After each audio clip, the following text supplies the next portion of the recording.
Bonjour, hi everyone. Welcome to our day 2 of the cybersecurity workshop. So I hope you're all ready to start this session. So for today, we are going to review the assignment 1. We'll talk a little bit further about best practices.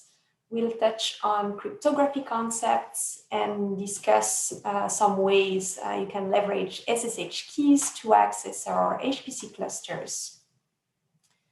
So just a reminder, if you want to obtain some credits counting towards SINET certificates, then you'll need to attend 2 out of 3 days of this workshop. And also there is an attendance test number that you just need to put into the education website.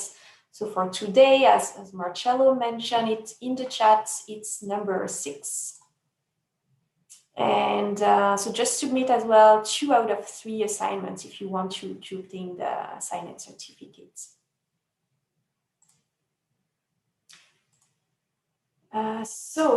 First of all, any questions and interesting findings regarding the assignment 1? Were you able to identify some vulnerabilities on your workstations? Did you find anything interesting? You would like to mention maybe in the chat if you have anything that you'd like to mention. And I'll wait just a few minutes if someone would like to share.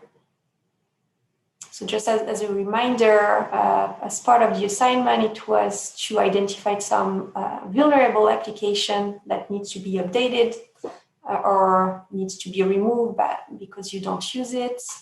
Could have been your operating system that you wanted to upgrade to a newer version. Okay, so I guess everyone was comfortable with that assignment. That's great. Okay. Assignment was the push I needed to finally update to macOS Big Sur. Oh, that's great. Okay, so Mikhail. Nice. Okay.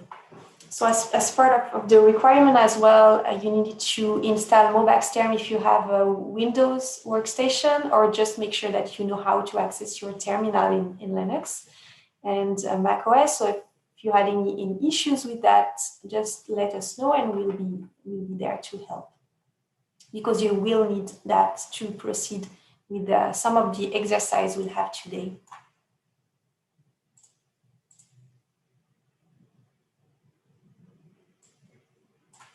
Okay, so let's get started. So best practices.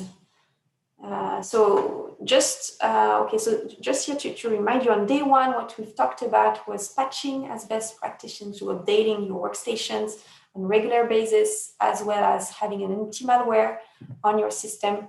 There are a couple of other best practices that you may want to follow as an end user. So before we talk about best practice number 3, I just would like to introduce a concept called the VPN, Virtual Private Network. Some of you may be familiar with it. So what this is about is about creating an encrypted connection between your device. So as you can see on the diagram at the bottom, you have a laptop. So let's say that's your laptop, and you create an encrypted connection with a VPN provider. So the goal here is that it will provide some online privacy by masking your IP address, so the IP address of your laptop. And by doing that, you are going to minimize 2 risks. So privacy risk, because the VPN is going to provide you some anonymity by masking that IP address. And also it will, thanks to the encryption, it will prevent someone from eavesdropping your connection. So how can you get a VPN? Either you can ask your host institution, often they have some available. Also, you can try to leverage some anti-malware vendor service. As part of their service, they really often offer a VPN components. Otherwise, there are some VPN providers in the market, like NordVPN, for example.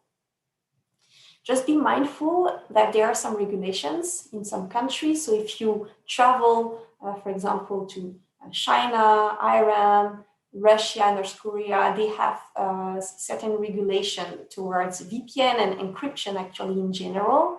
So in some countries, it's completely forbidden. And in other countries, they will accept you to use a VPN, but just those that were approved by the government. So just be mindful of that, because sometimes people think, for instance, I have some sensitive information on my workstation, I'm going to encrypt the hard drive, so and be fine. But no, it's actually forbidden in some countries. So what is it we can do for best practice number 3? How can we safely browse the internet? So we already talked about patching, about having an anti-malware. That's fine, but there are a couple of other things that we may want to do or not do. So public Wi-Fi, as much as possible, you should avoid browsing to public Wi-Fi. And the reason for that is there are some privacy risks associated with the public Wi-Fi and some security risk associated with it. So in terms of privacy, on public Wi-Fi, you may be asked to, give your email address away, your name, sometimes even more information. And in terms of security risk, is many of them have no authentication means. So, the information just transiting and encrypted on the network. So attackers often leverage some rogue Wi-Fi endpoints to try to trick the user into connecting to the Wi-Fi. And that way you can become a victim of some kind of man-in-the-middle attack by someone intercepting the communication. But there may be ways or times where you really need to access a public Wi-Fi. So what is it you can do to protect yourself or mitigate a little bit the risk? There are a couple of things. So first, you can ensure that the Wi-Fi name is known.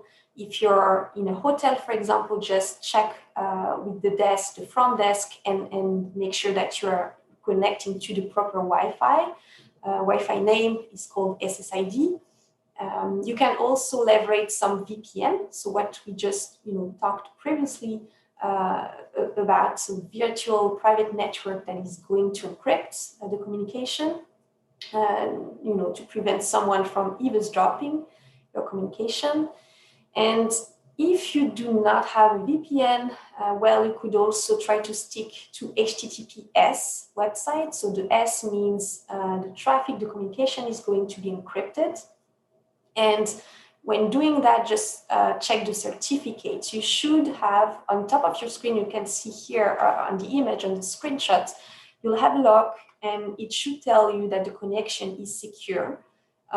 If not, then probably someone may be, intercepting the communication, or just the website may not have updated their certificate. But again, when browsing, make sure that you browse to HTTPS and you see the lock is green. So in this particular example, we have a question. What exactly makes certain Wi-Fi networks public? Is it just networks at hotel, coffee shops? Yes, when we say they are public, they are rather open. So public meaning anybody who is on the site may be able to connect. So if you go to the coffee shop, any customers at the coffee shop can connect. Usually you just ask the coffee shop what's their Wi-Fi, and either, so sometimes it's open authentication, so you don't even need a password, but sometimes you need a kind of password. So there is a certain level of authentication to connect. EduROAM be considered public? Well, that's an interesting question. At a certain level, but you still need to be a student. So it's not like everybody can access EduROAM. You have, Yeah, so Marcello is saying it's public but trustable. So yeah, so it's not everyone that can access Eduro. I think there is an onboarding process as a student, but it's kind of in between. It's not like a completely locked down network. So just to go back to that screenshot, so yeah, when you check your certificate and you want to validate the certificate, you can just click on certificate and you'll see what we call the chain of trust. So at the bottom, you'll have usually the name of the site. In this case, this is the BNC, so that's the bank. And the certificate was signed by different entities. So at the top of the chain, there is Entrust. So this certificate is fine. It was checked by your browser. Everything is good. So personal information. One other thing to consider when you access some websites is they may be asking you in certain cases when you create accounts, they may be asking you some personal information. So just being mindful of what you give away, because once it's away, then it's you have no control over that piece of information that you provided. So some sites sometimes when you create an account, they ask you, okay, your name can be even your address, your phone number, date of birth. Those are all really personal information that you want to make sure that you protect as much as possible. Other tips, be careful with browser extensions. So when we investigate, during security investigation, if there is some suspicion of one workstation being infected or compromised, browser extensions are actually things that we check. Some of them, they are prone to malware. Some of them can be leveraging your system and do some kind of crypto mining. So it's a good thing once in a while just to review what kind of browser extension you are using and just remove the one that you don't recognize or you do not use. In addition, there may be times where you want to check if a website is legitimate. So there is a resource here called VirusTotal. It's an aggregator of different threat intelligence provided by different security companies like Fortinet, Microsoft, Vera, and so on. So that's a good resource if you want to check if a particular website is trustable. Even during phishing, if you receive an email, you are not sure if the link is okay, you can check via VirusTotal. And there is also another resource that you may want to leverage. That's CIRA. So CIRA Canadian Shield. At home, you can use it. So CIRA is a Canadian non-profit. It offers some free protections for households against malware and phishing attacks. So in a nutshell, how it works is that when you browse the internet, you access some website based on names, simply because names are easy for us humans to remember. But under the hood, the name is translated into an IP address via what we call a DNS query.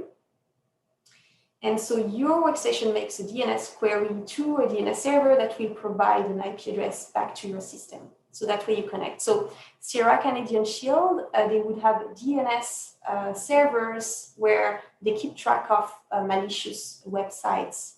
So they keep a list of malicious domain name, and to let you know, okay, if the domain is malicious, then they won't give you the IP address back. So in practice, how you would leverage this service is by modifying your modem configuration. So if you go to your modem at home, there is a section called DNS, and just replace the DNS you have there by those of CIRA Canadian Shield, so that the request, the DNS query is pointing to them. I'm just going to pause. There are some questions in the chat. Can we trust browser ad block plugins such as uBlock Origin? So ad block, I'm familiar with it, but this one, plugins, uBlock Origin. This one I'm not sure to understand. So I'm familiar with the ad block.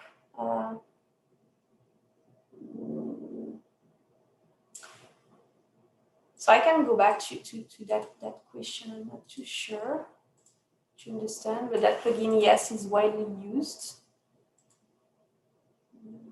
Just taking some notes here.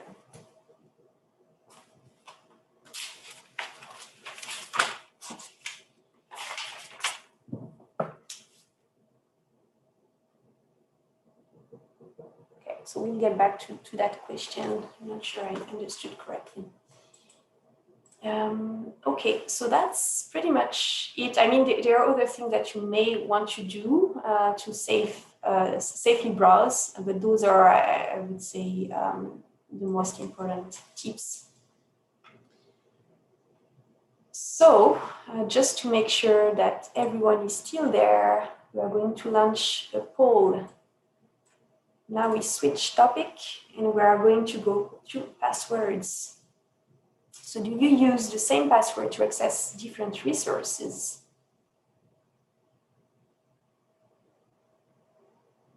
So let's say if you access your bank account and maybe your email account, maybe some when you apply for jobs and so on. Okay, so end polling, so that's pretty good actually. So we have 25% who are using the same password to access different resources, but majority of people are not, so are using a different password. So, okay. So we'll talk about passwords attacks. So there are different kind of passwords, password attack that can be leveraged by some hacker to get your password. So famous ones are brute force attacks. It's about trying many different combinations of a password to try to get to the right password. So usually they leverage some automated tool and would run that against a particular user account on the system. Then we have dictionary attacks where you would leverage a list of words, usually simple words like summer or summer 2021 and so on, and just try those words against the online service, for example. Then we have keyloggers that really require the interaction, the compromise actually of your system to install a piece of code for the attacker to be able to monitor what kind of things you are typing via your keyboard. So that way they can monitor what passwords you are using and just collect that information. Other types of attacks, password guessing is actually interesting because you would need to know the person. So if, for example, Sarah was born in May 1986, that's a kind of password you may try. Or if you know that Sarah likes robots, then you can try different combination with the word robots. Because as humans, usually we like to leverage some password that we will be remembering quite easily. So that's usually leveraging something personal. Password spraying, they can be tricky to prevent. So what it does is you would have a particular password that you try against a list of users.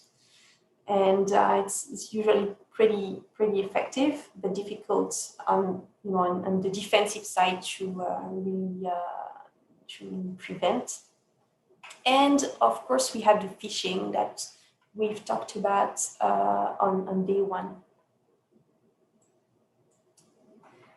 So now we've seen those types of attack. You may have some idea maybe of what you should not be doing in terms of passwords usage.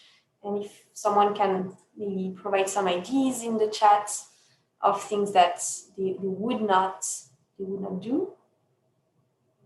So in terms of passwords, so thinking, we talked about brute force attacks, trying many combination. We talked about dictionary attacks, leveraging some words, password guessing.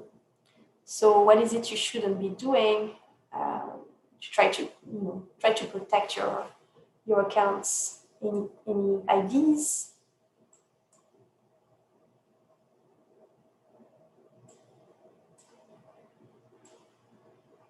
Okay, only letters and digits. Do not reuse passwords from multiple sites. Yeah, so only letters. Okay, not using only letters and digits. Yeah, so it is true, though it depends always on the length of your passwords. Use passphrases instead of passwords. Oh, okay, so we'll get back to that. It's interesting point. Birthday plus initials, yes, something that you would guess kind of easily. Yeah, and password managers do it all for me. Okay, so we have good ideas. So yes, so do not use the same password everywhere, because if one system is compromised, then you compromise all the other systems. Do not use simple passwords like summer 2018 is very popular. Then just people usually they just update it with the new year. Password, how you store it. You don't want to store it in clear text. You want to make sure that nobody would be able to read it. And password sharing. So a password is really something that belongs to you. Your account belongs to you. So your password is a way to validate your identity, validate that who you say you are is. So you don't want to share that. And in terms of transmission, if there are situations where that can happen, that you still need to share a particular password when you have shared accounts, there may be those situations, then you want to make sure that you don't transmit it in clear text. So emails, there are not secure ways to transmit a password, and text message neither, because there is a lack of encryption by default. So now we are going to ask you, do you use the password vaults? So we've seen a couple of people here using one, which is good. And at the previous survey, what we saw was that majority of people use a different password for each online resource. So now let's see. Okay, I don't know. Just waiting a few seconds.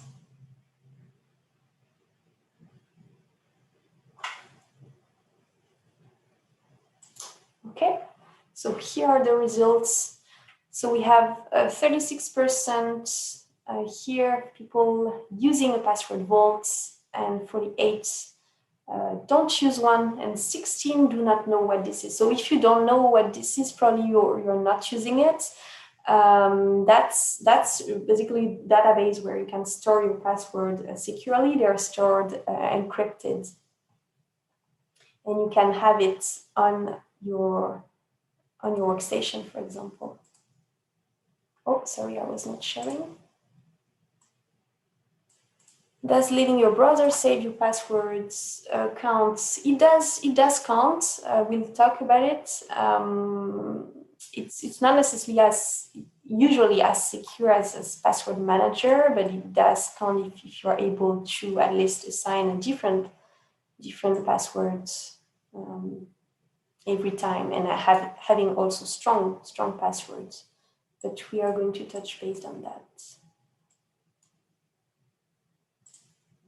Okay, so what is it we should do? So we should use a different password for each account.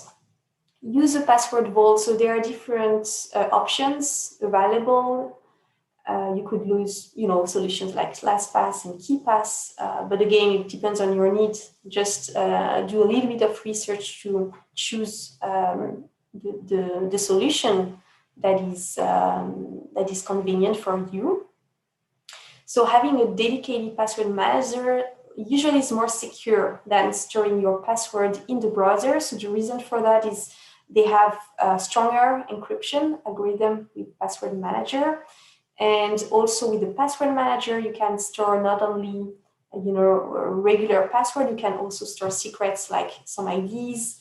You can store some, if you are using, for example, MFA to access a particular website, you can add that in the notes of the password manager. So there is a little bit more than you can do, and you can also generate some complex passwords with your password manager. So it's a little bit more secure. The only thing is you need to ensure that the master password, which is used to access to your vault, is strong. So it's becoming the weakest point of failure. So just make sure it's strong. Long passwords. So this is to go back to one of the comments that was made earlier in terms of passphrase versus passwords. Passphrase is acceptable when you're using a very, very long string, like 15 characters or more, and they can be actually more secure than regular password themselves. Just because in terms of combination, you need to perform way more combination than with the 8-character password, for example. And also more and more, we are a little bit moving away from the password expiration. We used to tell user, oh, you need to change your password every 1 month or every 3 months. There is a tendency to move away from that concept and to say just, okay, keep your password as long as it has not been compromised. And the reason for that is because by changing the password or by asking users to change their passwords on a regular basis, users just used to reuse the same password over and over again. So it was not that great. Transmission, it needs to be transmitted securely. So as we said, email by default is not secure because it's not encrypted. So if you want to send it via email, you'll need to encrypt your email. And you can also decide to transmit it over the phone. That's also an acceptable way to transmit your password. Multifactor authentication, as much as possible. We're going to touch base on that part. If you can add a second factor, several factors on top of the authentication, then this is definitely recommended. So here, just a tips. I don't know if you're familiar with this website. This website, you can know if some of your accounts have been compromised. It's based on your email address. So who developed that particular website is a guy called Troy Hunt, a Microsoft Regional Director. That's a free resource, and really quickly you can assess if you've been victim of some kind of data breach.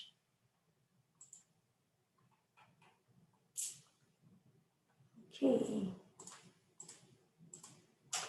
So here is an exercise. So since we have 25% using the vaults, so we have majority of people not using it. So that's a good opportunity for you to try to leverage password vault. So I'll give you a few minutes to try that.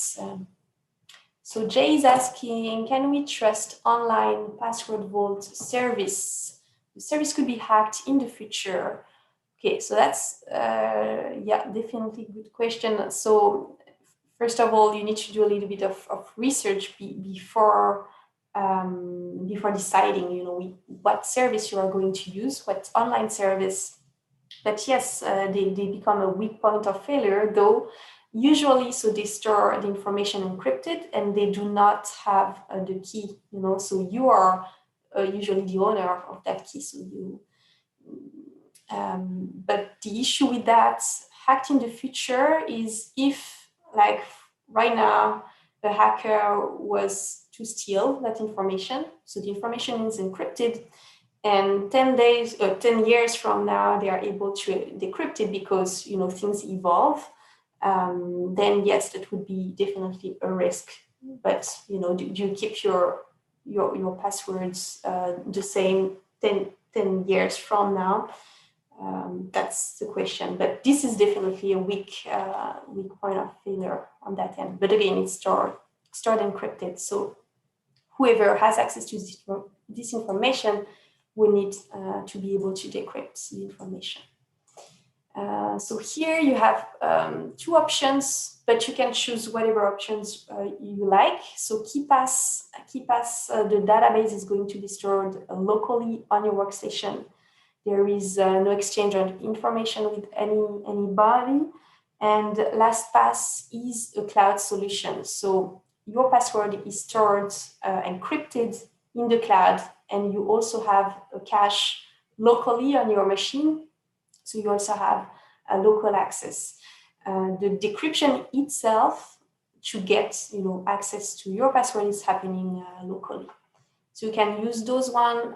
They are so KeePass available on Windows, but you can also have it on Linux and macOS. And LastPass, it's available to macOS, Linux, Windows. So those are options. But again, you can choose some other solution if you wish. Okay, are these only 2 vaults you would recommend? What about the Remember app and Keychain? So no, so those are not the only 2 I would recommend. There are all the other solutions. I just didn't want to make a huge list there. You could use other solutions called, actually one, let me put it there. There is Bitwarden, that is great. It's also cloud solution.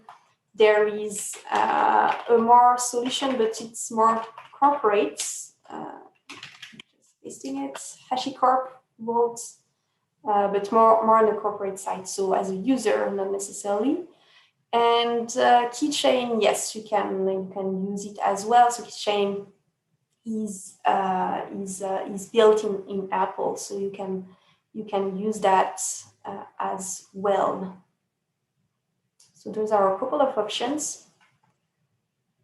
So I'll give you maybe 1 or 2 minutes, and this will be part of the assignment for today. So if you don't have time to complete it, you'll have 1 week to finalize that.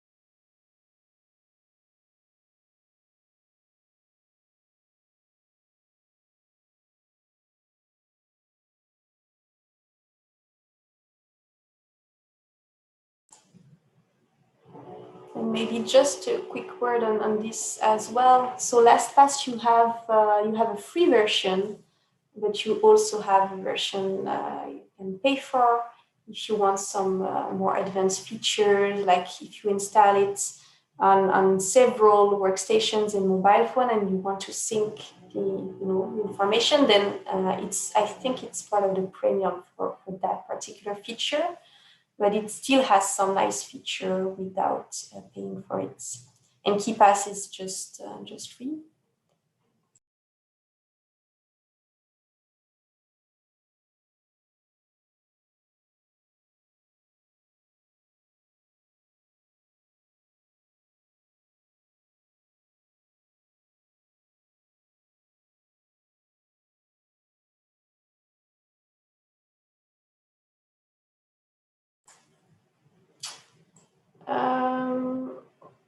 Okay, so normally, I don't know if there was a typo, but assignment for day 2 and day 3, they were supposed to be by next week. So I don't know where Milena, where did you find that information? Is that on the education website? Okay, so I think Marcello Maybe that was a typo, because on my end I had this for, both of the assignments for June 25. Okay, thanks much.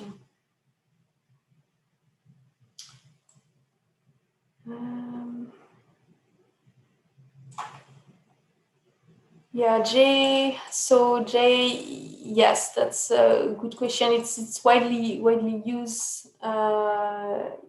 It's just a tool that is widely used. I don't know now. I haven't checked who really.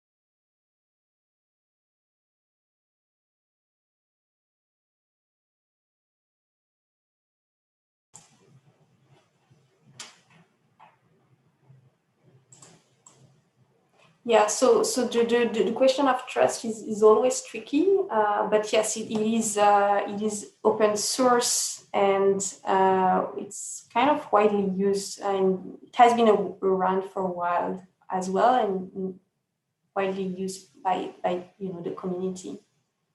So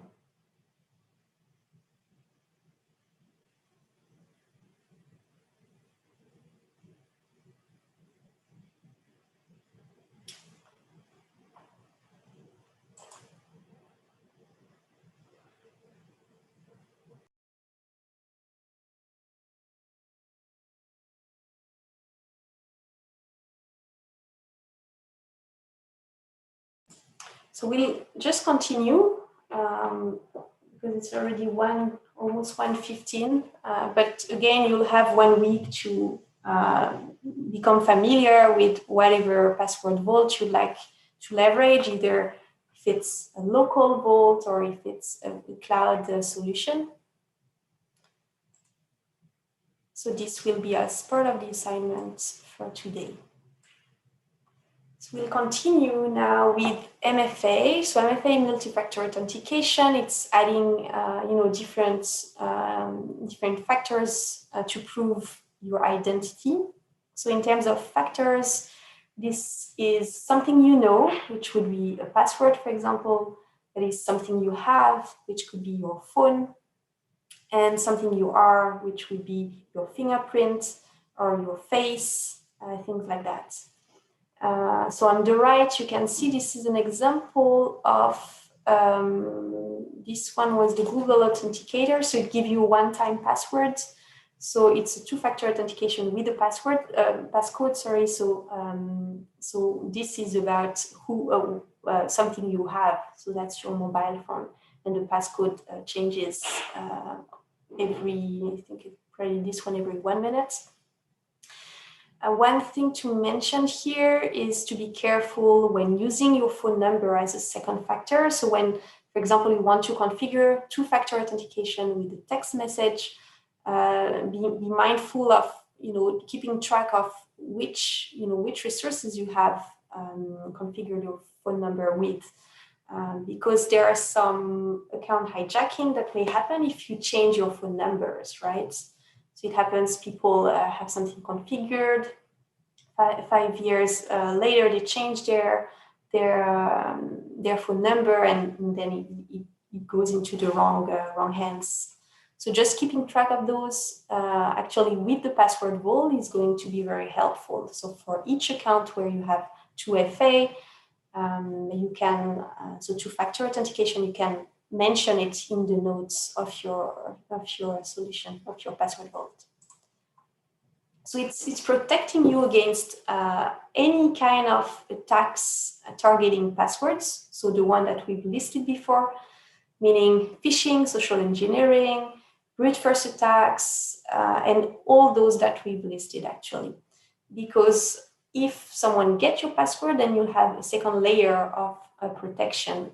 And these kind of links with the concept of defense in depth that we mentioned on day one, that is when one layer fails, then you have another layer that kicks in and that's able to protect you. Just a note on our high performance computing cluster, we do have second factor optional. So if you want to configure MFA, you can configure it. I've included the link there. So you can go it, it's leveraging Google Authenticator. So it's optional. The reason for that is we are currently working on an initiative at Compute Canada on actually multi-factor authentication project where we'll eventually enforce a second factor to the system. So right now, this is available on Niagara, and eventually in a couple of months, there will be a mandatory second factor that will be enforced. And of course, you will be informed when this comes in. Phishing, I think I'm repeating myself a little bit, but it's still very important because this is one of the most popular vector of attack. So if you remember the cyber kill chain we talked about on day one, you have the reconnaissance phase where you gather information, and then step 2 is the weaponization where you craft your attack. So as part of crafting the attack, phishing is a very popular way to initiate and to get in your organization. So that's why we just insisting on it a little bit. So be familiar with phishing. Check if you see any grammar or spelling errors. Check for inconsistencies in email addresses. There may be some links as well, so you can check those links against VirusTotal resource. If you see some threats, sense of urgency, it's usually highly suspicious. And also check for any attachment. Make sure that you don't open something if you're not sure that it's trustworthy. And if you're in doubt, then you can simply either contact the sender, but not by email. If you know their phone number, you can reach out to them and ask them, okay, did you send me this email? It's a weird email. You can also ask the security team at your home institution. So that can be useful things to do to react if you are not sure if an email is fine. So here is an example again of phishing. So if you look into it, you'll see from the email address there is some typo. Sense of urgency with the response required in bold characters. If you hovered your mouse, you would see, weird link as well. And here is the second one. So during the pandemic, there was an increase of phishing attacks. So this one is pretending to be coming from the World Health Organization, but if you look at the email address, it has nothing to do with the WHO. And as well, if here, as you can see, the URL, it's rbtravel.com, that BR, it's really doesn't make any sense. So you can also check on VirusTotal, but even without checking, you should realize that this doesn't make much sense. Backup. So you can lose your data if you plug your workstation with the power supply and there is a power surge. Eventually, it may burn your hard drive. You may be victim of some cyber attacks like ransomware that would encrypt your hard drive. Someone may steal your laptop in a coffee shop and so on. So there are many scenarios where you would lose your data. That's why it's important to make some backup on a regular basis. So there are different types of backups. As a user, you would usually do just a full backup. So you don't really need to consider the other option, but I just wanted to mention them. So you also have incremental backups and differential backups.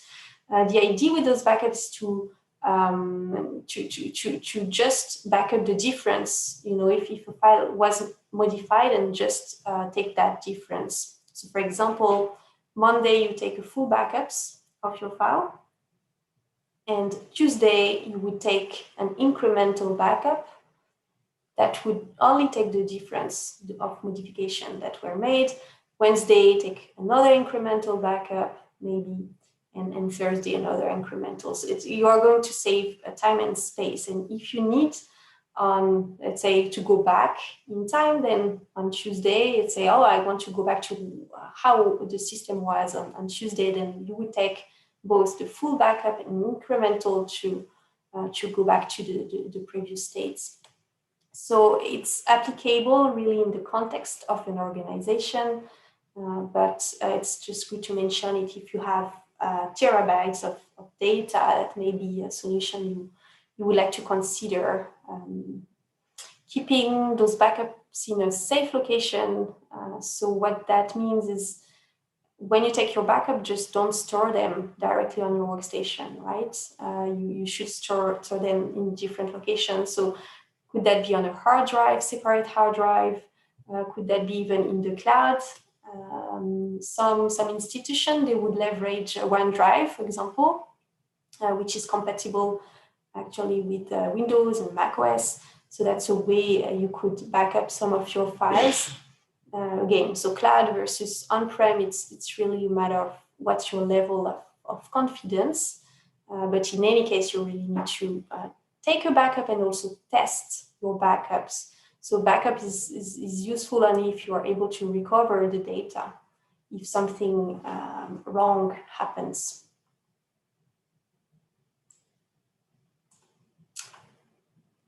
Okay, so we move on to cryptography and SSH keys. I see there is a question: how can you test your backups? So you could test them in a separate environment. That could be a way, usually. To test them, you could just also check, if it's not corrupted. So it depends how you take it, right? If you just take, for example, file by file, because you have just a small amount of files, then you could just check on the separate hard drive if you are able to open those files. Otherwise, yes, you could from time to time try to recover, but as an end user, it's sometimes a little bit overkill to take full backup on your OS and try to recover it on a separate machine.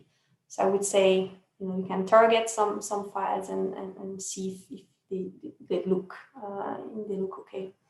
But otherwise, yes, just recovering on a separate system.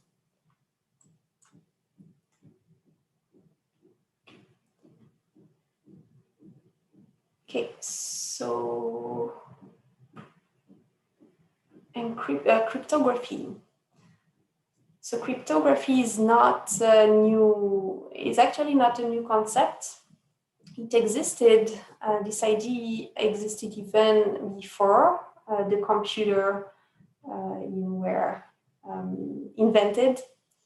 So an example was Julius Caesar sending some letter and to make sure that nobody was able to read those letters, he would substitute some of the letter of the alphabet to another.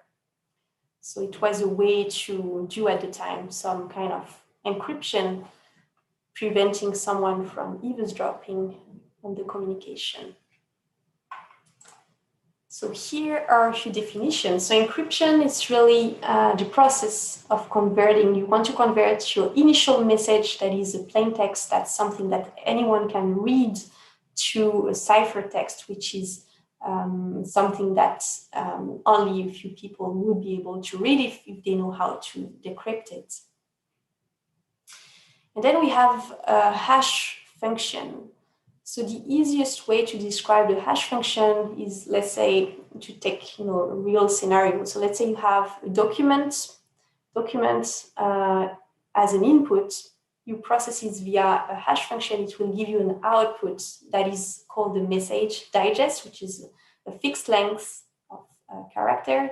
And let's say you modify that initial document just by adding 1 or 2 letters in there, and you reprocess it via the hash function. It will give you actually a different message digest. So for 2 different inputs, you're supposed to get 2 different outputs. So this is used to verify the integrity of a file or a message. If you want to make sure that the original message was not modified, that's how you would check that via the hash function.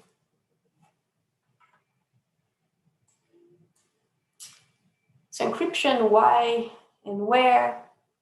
So it's really to protect sensitive information. So you can do that either in transit. You want to protect it when the data is moving from one location to another, or you want to protect it when it resides, at rest. So on a hard drive, on a USB key, and so on. So in transit, you would leverage some protocols for that. So we talked about HTTPS already. So SSL and TLS, they are also protocols as part of web access in general.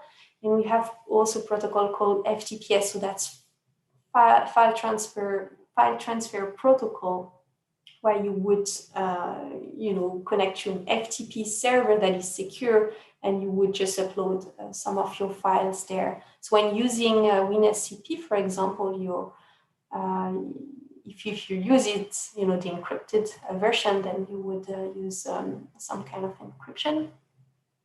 And it's used to protect yourself against man-in-the-middle attacks and wiretapping. At rest, what you really want to prevent is someone, maybe, if someone steals your laptop, or someone goes to the data center and they steal maybe the backup tapes or maybe some server. If you encrypt that data, then the intruder won't be able to know what's on there. So it's really to protect your data in that kind of situation. And there are some regulations that impose you to have your data encrypted at rest. So, for example, with HIPAA, with the private health information in the US, and they tell you that, okay, patient data has to be encrypted at rest. PCI DSS, on the bank side, you would have to encrypt it at rest. And the University of Toronto, for example, when we have data classification level 3 and 4, which means that's personal information or private health information, in those cases, the university is going to require you to encrypt that information when at rest.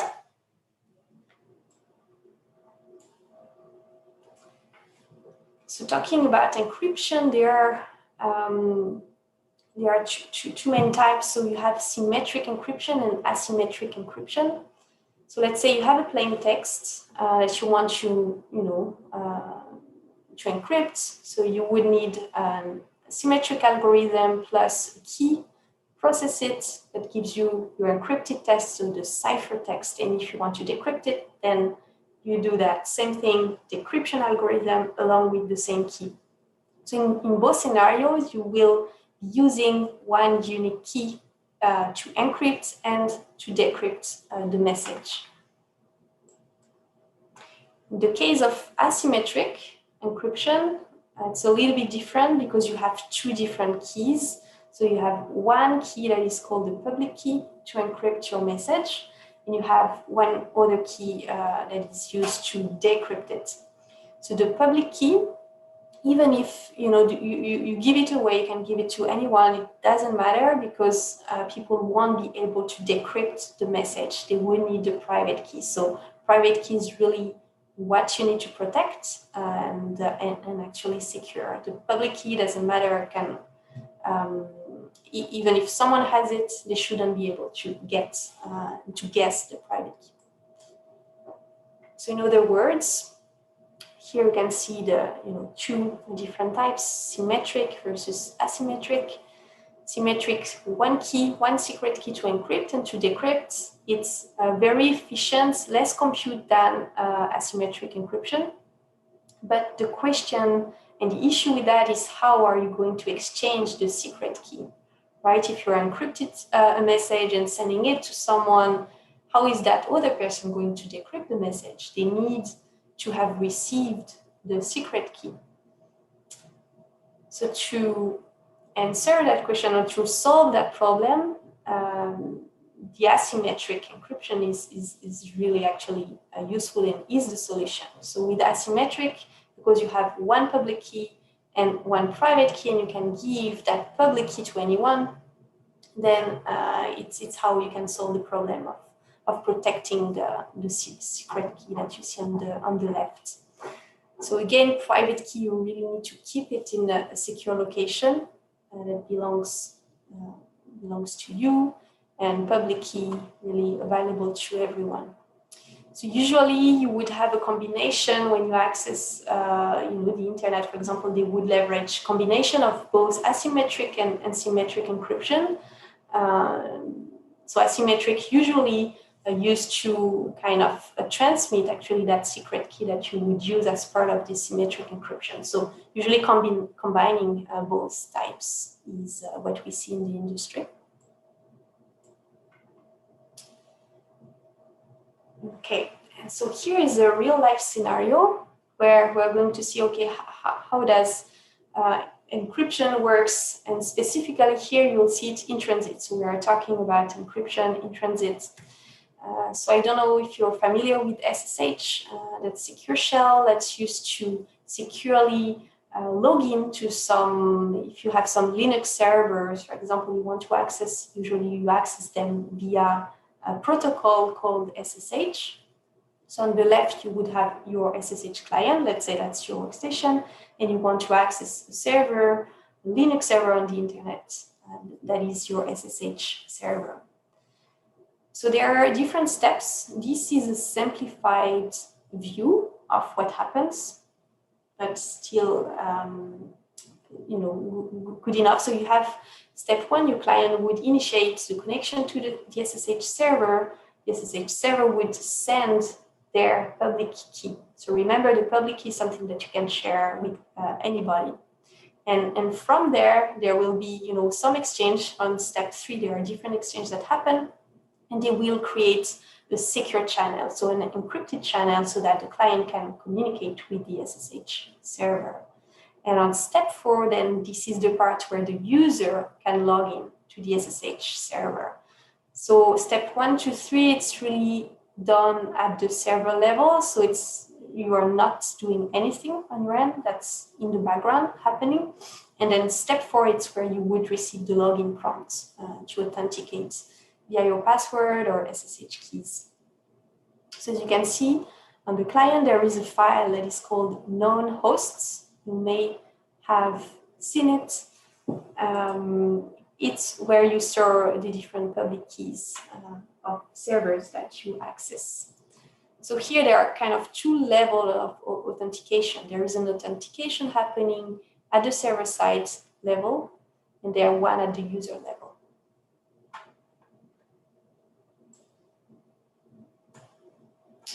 So here is exercise number 2. So the goal of this exercise is to authenticate to teach SSH server via a password. So you have here the name teach.signet.utoronto.ca. If you're using Windows, use Multifactor. macOS or Linux, you can use your terminal, and you should have access, you should have an account. Okay, we have a question. Why does the server need to send the public key if the client already has one? Because you always verify. So, okay, so I can go back. The client is going to store it if he says, yes, I trust, I trust that server. That's a way to say I trust that particular server.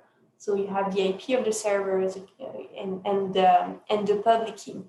So what happens is if that particular server, let's say if someone is trying to pretend that they are this SSH server, they would have a different public key. So that should alert your client to say, oh, something is wrong. So you would, in that case, receive a message saying, oh, you're probably man-in-the-middle attack is happening because the public key of the server that you're trying to access is not the one that I have in my known host file. So that's a way to validate.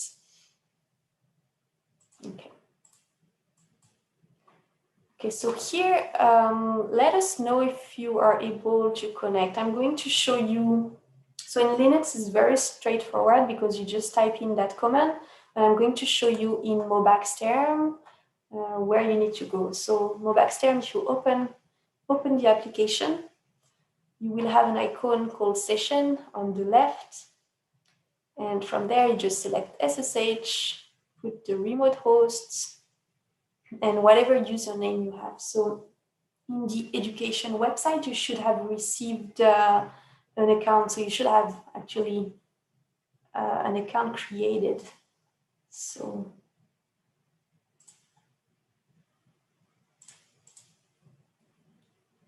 okay, so I'll give you a few minutes. If you're having trouble, just let us know.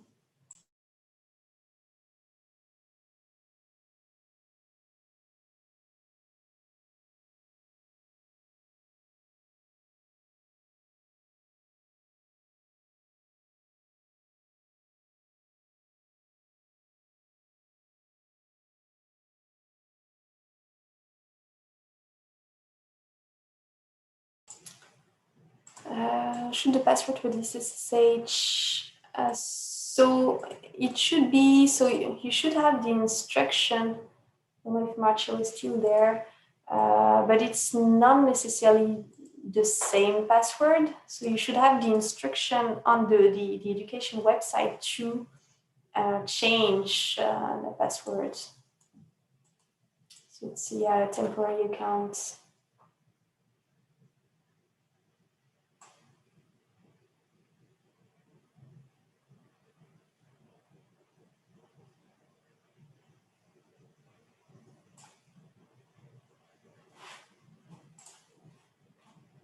And maybe you could specify, okay, thanks, Marshall. Yeah, I should have included that information, actually.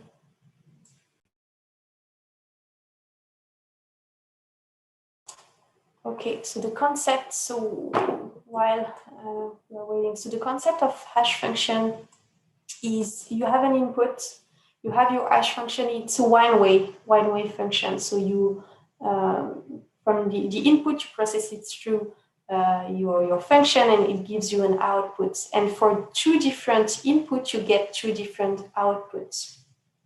And the goal here is to verify the integrity of a message or of a file. So if you have a particular file or document that you want to make sure that it has not been modified over time, then the hash, the output, should remain the same. So the output is called the message digest or the hash of your file. So it's really a way to validate the integrity of a file.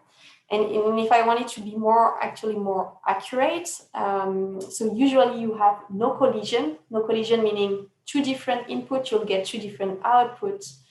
But actually it really depends on the length, of the outputs. Because if you are a pool in the input that is very, very large and a pool in the input that is very, very large and input in the output that's smaller, then you would get some collision. That's more a statistical reason. But in reality, because you choose some very, very long output, usually, the chance to have collision is very low. So for two input, you get two different output. Does it make sense?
So Ramel, what are you using? What client are you using?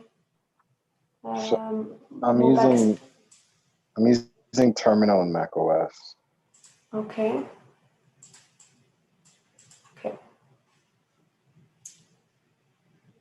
But despite that, are you able to authenticate? Yeah. Okay.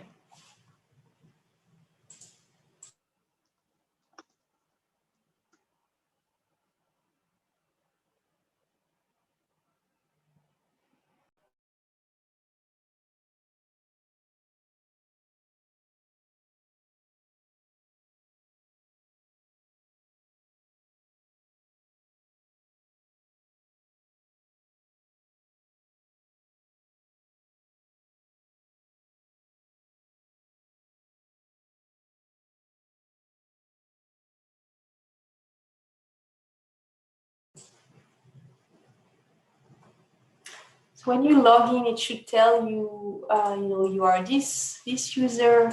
If you are not this user, then log out and disconnect from our system. And also, it should give you a list of geolocation that you've used in the past to access our system. So if you've not used that account before, then it should be empty. But just so you know that we keep track of those geolocation to keep an eye on unauthorized accesses.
Yes, this is correct, Milena.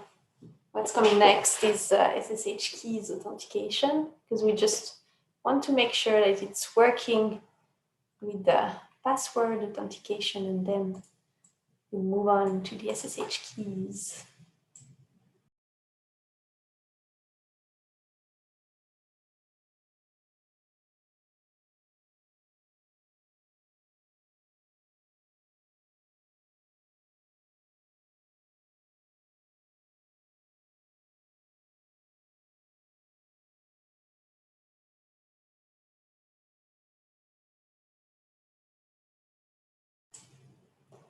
Okay, is anyone still trying to authenticate or is having some issues?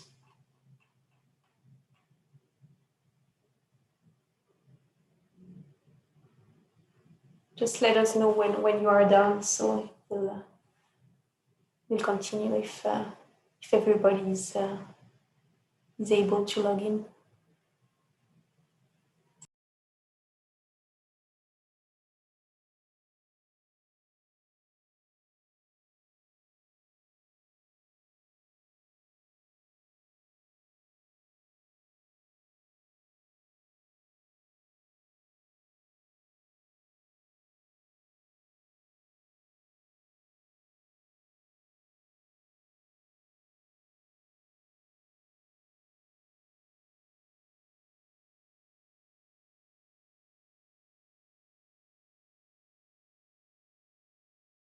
Okay, so I'm going to move on.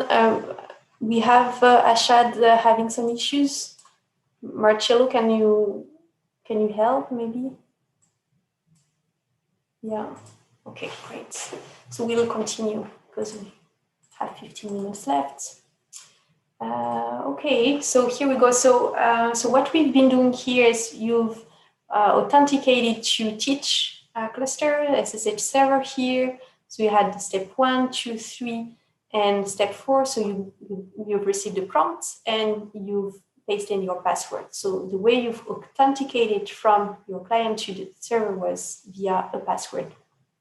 So here, just a side note here at the bottom, we have at Cynet a resource if you want to check that the public host key that is in your known host file is accurate. Then just go to that page and it lists, it gives you really the public key that you should be having.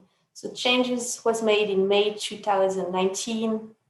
And it's really a way to make sure that you are not victim of a man-in-the-middle attack. So SSH keys for authentication. So that's an alternative to passwords to authenticate. It's a little stronger actually because harder to crack than passwords. Remember, passwords, they are prone to different kind of attacks like brute force attacks, dictionary attacks, and so on. Which is not the case, much less the case with SSH keys. So you have a private key and a public key. So this is asymmetric encryption. And you need to make sure that your private key is kept in a safe location. So when we say safe location, it's just remember where you leave your key should be on one single place. It should be protected with a passphrase. And the passphrase is going to encrypt your private key, so that even if someone, find it, they'll need to do a little bit of work to decrypt it. And also do not share your private keys. Really, private keys is similar to a password. That's something that should not be shared, belongs to you. On the right, couple of algorithms along with keys. Some are not supported, not recommended anymore. So in red, and the one recommended are in green. So if, next steps, you're going to generate some of those keys. So just make sure if you're using RSA that you're using a key size of 2048 and above, for example. So here is just a quick survey to see if you've created an SSH key pair before.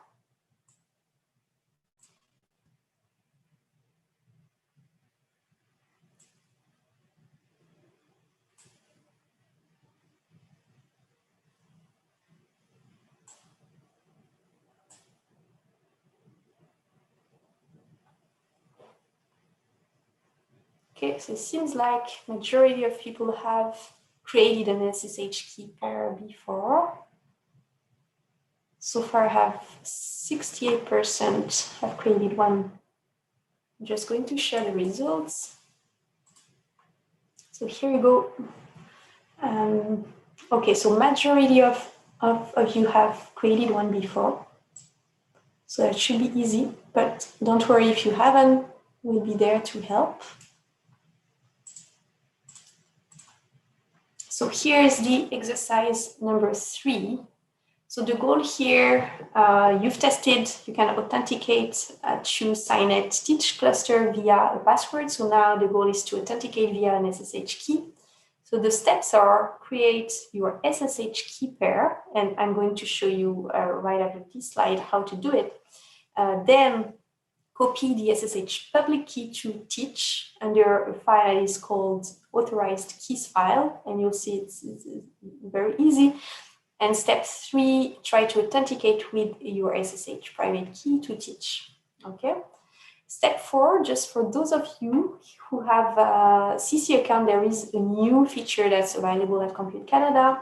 The new feature is about uploading your public key. So on step 2, actually, instead of doing it the way you usually do it locally, trying to copy your key, you can authenticate to CCDB and from there upload your public key. So I included the link right there. So you can test it. So you have a CC account, again, just upload your public key and try to authenticate via Niagara cluster in this case, and see how it goes.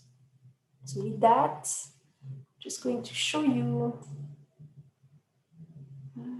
Yes, so Marcello mentioned step 4 is not going to work for your temp accounts. Yeah, so that's true. So you need to test it on Niagara or Mist. Thanks, Marcello.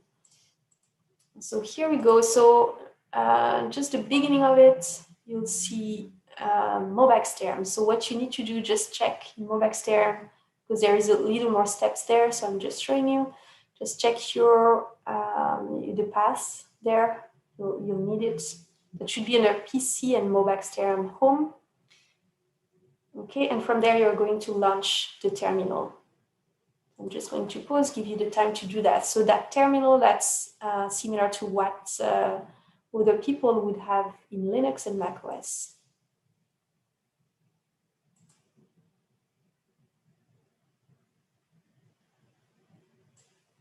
Oh, I apologize. Okay, so you should be there, and just go to that SSH folder. So will it work, Christopher, will it work on other CC clusters? Yes, yes, that will work. That will work on others. They have activated it. Okay, so once you're there, so I hope everybody is there. So if you're Linux, Mac OS, you'll get the terminal. What you need to do is you need to create your SSH key pair. So there is a command called SSH keygene, where you can specify the algorithm. It's on Cynet website, so you can pick up an algorithm. In this case, that's this one. You could have chosen some RSA as well. Just going to pause. So here you'll need to choose a name for your key. So in that case, I've named it test stitch. And also you see the steps. You should enter a passphrase. So again, the passphrase, as we mentioned before, you need to protect your private key. So the passphrase is going to protect your private key to make sure it is encrypted. So yeah, so just choose a strong passphrase. And once you've done that, you should see under that SSH folder is two keys that are created. So there is the public key with the extension .pub and the private key.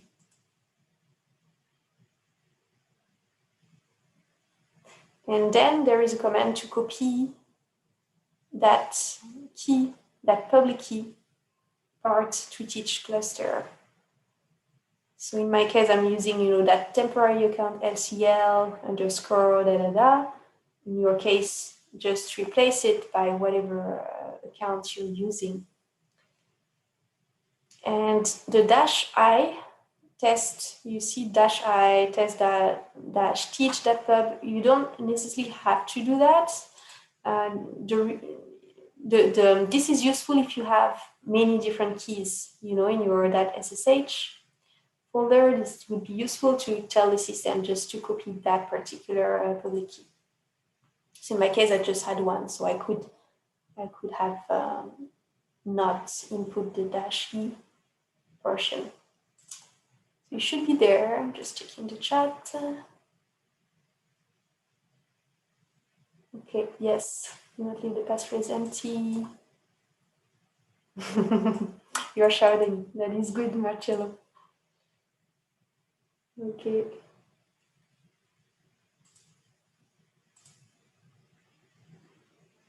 Okay, so from there, somehow in Mobax term, I don't know why the terminal doesn't really make me use SSH command. If you're on Linux, you can just type in SSH and authenticate directly.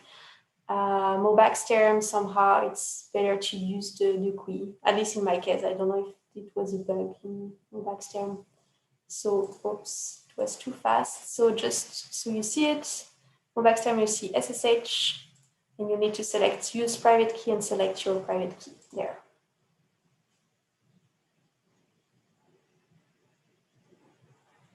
So remember, the public key is really on Teach. It was copied over Teach, and your private keys, reside on your workstation. So here is what you should see. Welcome message, and ls command, it's really to display what's under different directory. And if you go to .ssh, which is hidden by default, you'll see there was a file that was created called authorized keys file. It's going to show you authorized keys file. You should see it, and it should contain the public key that you just uploaded.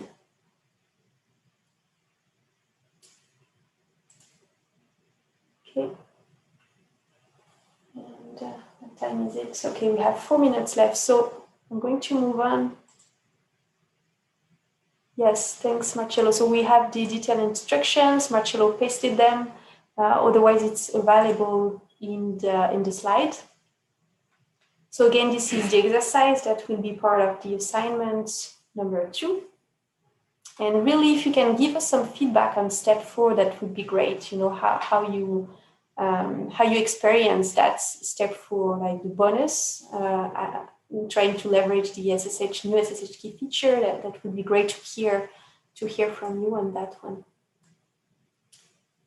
So here are the key takeaways for today. First one, be mindful of phishing. We've talked about it day 1. We talk about it day 2. That's really important again. Again, that's one of the most important vector of attack. Use a password vault. That way you can have different passwords for every resource, and as much as possible, try to combine it with some multi-factor authentication when possible. Consider encryption at rest and in transit, especially if you have some sensitive information that you want to secure. And try to get familiar with those SSH keys. They are better than password, more secure, less prone to brute force attacks and other kind of attacks against passwords. But don't forget to protect your SSH private key. Location, secure location, add the passphrase, and so on.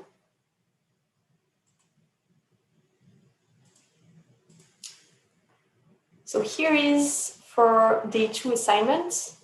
So what did you learn today? Hopefully you learned something new, or maybe it changed some of the behaviors. Those sessions are not only about learning something, it's really trying to change, to have better practices. Sometimes we know that we should be using a password vault, but we are not doing it. So it's having that shift, towards better practices. So what did you learn? Install a password vault of your choice. We've provided some, options, but again, you can choose something else and create some secrets. And the last one is create your SSH key pair, add your public key to Teach cluster, and try to authenticate via SSH key. So for those, just take a screenshot. For the password vault, take a screenshot. SSH key pair, take a screenshot of the once you are logged in, and just upload that information to the education website. And again, the slides, they are available. So if you need the slide, they are on the education website. A couple of other resources that are can be useful. You can check those sites. And that's done for today. It's 2 p.m. I hope you enjoyed the session. If you have any question, I stay around for a couple of minutes, and I'm going to backtrack some of those questions as well we received.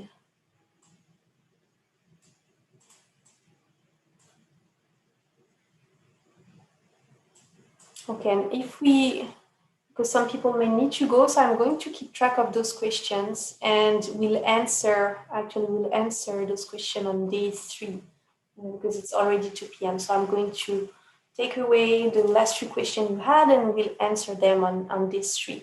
So day 3, we'll talk about research ethics. We'll have a speaker, Rachel Zand from the University of Toronto, who will join us and talk with us about the research ethics board.